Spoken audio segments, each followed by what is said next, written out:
Welcome back to JB Reviews. I do a lot of truck content, and today we're going to switch it up a little bit. For 2024, the Ford Mustang got redesigned, so it has a new front fascia, new wheel designs, newer interior, and the Camaro is most likely in its last model year. Now, I'm pretty sure at some point they're going to bring this car back as an electric vehicle, which is kind of sad. Yep, it's very sad actually. But this is a V6. That over there is the EcoBoost. Special shout out to Jerry Seiner Chevrolet here in Salt Lake City, and Larry H. Miller Super Ford also in Salt Lake City. If you would like to purchase these cars, they are available. And I think this is the best time to buy a convertible. You know why? Because it's not too hot, it's not too cold, it's just right.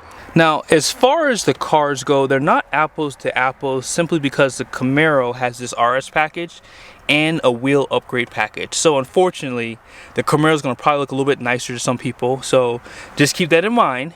However, price point goes to the Mustang in this comparison. However, if you look at the base price, $39,020 plus destination at $1,595. The Camaro is $36,900 plus a $1,595 destination charge. Now, if you want the 10-speed transmission, it is $1,595. So they do add that in to the price because it is an option on both cars, but it reflects in the base price for the Mustang, if that makes sense. They both have 10-speed transmissions, which we'll go over in a second. And as far as the Philly common numbers go, this is for the Camaro, 2918. This is for the Mustang, 3322. So up front, both cars look pretty aggressive in their base form, and as you can see, they both have LED headlights and accent lights. The Mustang has this triple beam projector style high and low beam headlight. Looks really nice. By the way, fog lights are no longer cool on sports cars. You don't normally see that anymore. Here's the setup for the Camaro. You have just that single beam high and low beam projector, and looks like you have like an accent light right there. Again, no fog lights. Now the front end of this car does look pretty aggressive with this RS package on it. You have a black bow tie right there. And I think that the front bumper just has like a little bit more styling cues compared to the Mustang. Now the Mustang looks really aggressive. You have like this splitter on the front here, which gives it a nice accent. And you don't really see that on the Camaro there. But pretty much all blacked out. And as far as the hoods go, I think the Mustang is a little bit more like toned down compared to the Camaro. Now, as far as the side goes, I'm not a huge fan of convertible cars because I don't like the way they look on the side. This car has a nice, sleek look. The roof is definitely lower. You can tell that the glass is a little bit smaller. And this one has a smart key system. Standard brakes up front. And as I said, these wheels, this is $3,000. I'm pretty sure on the Mustang you can get an upgrade wheel for that car. And knowing how Ford does it, it's probably a package just like the Camaro. Out back, this one does have optional LED taillights. They look really nice. Dual exhaust down below. And how wide are the tires? Let's see. These are 245, 40, 20. In the front, they're probably going to be the same at 245. Yep, 245, 40. And here's the Mustang on the side too. You can see a little bit better because of the sun. The roof sits a little bit higher in comparison with the Camaro. And actually the car sits higher altogether. You can kind of tell there. I think I like the overall convertible side view better on the Camaro. And even though these are the stock wheels, they do look great. They're wrapped in a Continental tire, and these are a 235 50 18. I do like how they style this side skirt right here down below. Mirrors a little bit more sleeker on the Mustang. And let's check out the taillights. So these new taillights are pretty cool. Down below you have your reverse light, dual exhaust.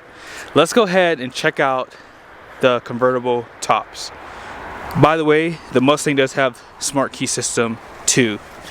Now getting in the car is actually pretty easy. This car feels like it sits a little bit higher. Now in order to get this top up, what you have to do is you have to turn this and then let the top do the rest. So let's go ahead and put it up. Oh, we gotta turn the car to accessory mode at the very least. Love the push button start in this car. So yeah, puts the windows down for you. And then let's just stop the top right there. I can tell that this is a lot faster compared to the Camaro over here. So let's go ahead and check out what you have to do over here. As far as the Camaro goes, all you have to do, well, you have to put the car in accessory mode at the very least. But all you have to do is push the button. It basically puts the windows down for you, front and back. But there's just a little bit more that has to be done for this car to get the top down. So let's just leave it there and let's check it out. So the Camaro is kind of like a transformer. You have like this hatch that comes up here to hide in the convertible top. So that's why it takes a little bit longer to get the top down. I do like how you don't have to unlatch something like you do in the Mustang. But again, the convertible top takes longer. That is glass right there. For the Mustang, glass. Let's go ahead and put the tops down so you guys can see what it looks like.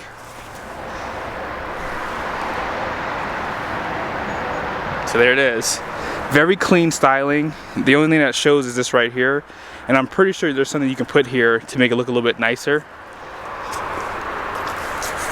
But yeah, the car looks so good with the top down. Looks really good. And then here is the Camaro.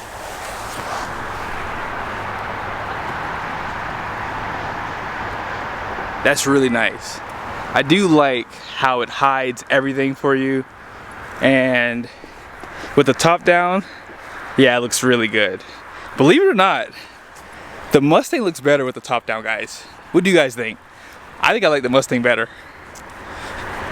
So this is where everything kind of goes downhill for the Camaro, because this redesigned Mustang is amazing. Like, I love the seat design here.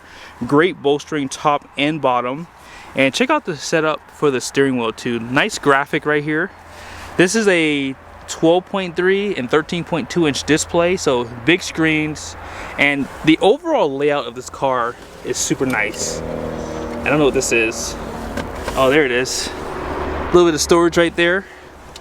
Let's go and open the door. So you have some soft touch right here. More of that like fabric material that matches the seats. And as I said, lumbar support, full power seat there.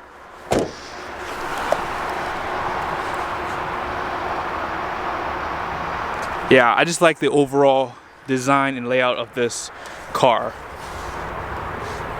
Here's some of your storage right there. 12-volt power. You have two USBs right there. And for this side, these are going to be manually operated seats. And then here's your glove box. These seats are heated, by the way, on the Mustang, and dual climate control.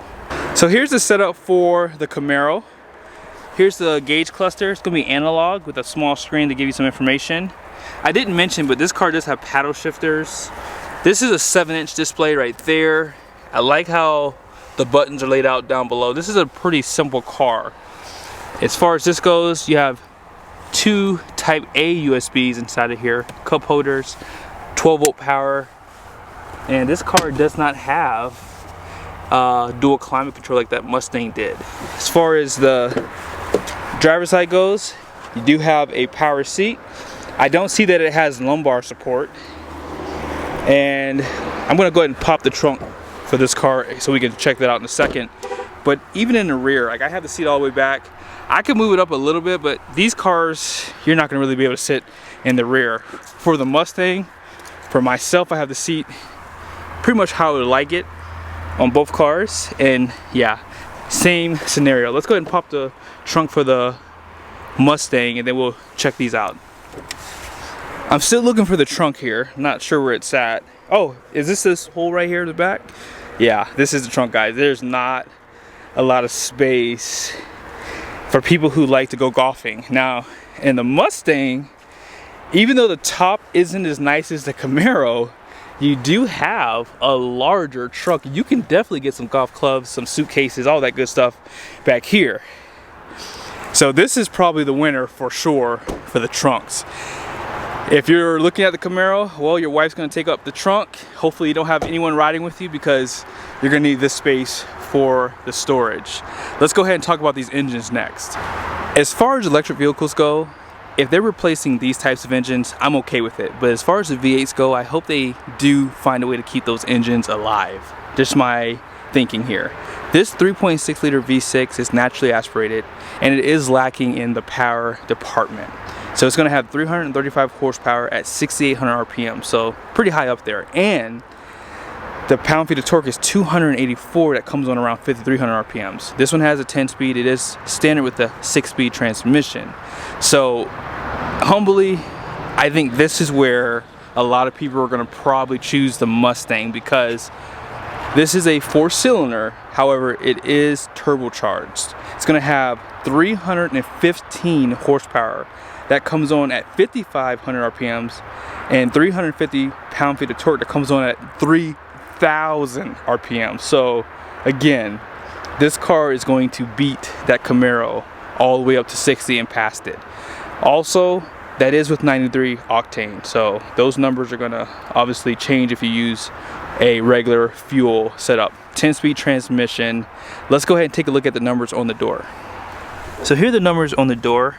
Gross vehicle weight rating is going to be 4650, and you see right here, maximum load with occupants and luggage should not exceed 630, which is the payload. If you take the gross vehicle weight rating, right, and subtract it from this number, you get 4,020 pounds. So this car weighs about 4,020 pounds on the curb.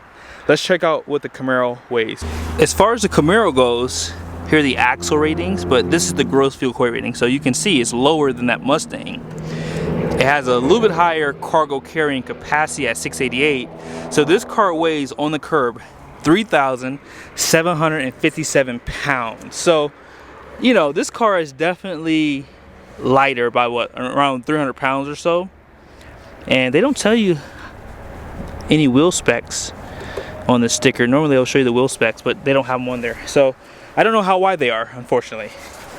But apart from that, in the next video I do on these cars, we're gonna drive them.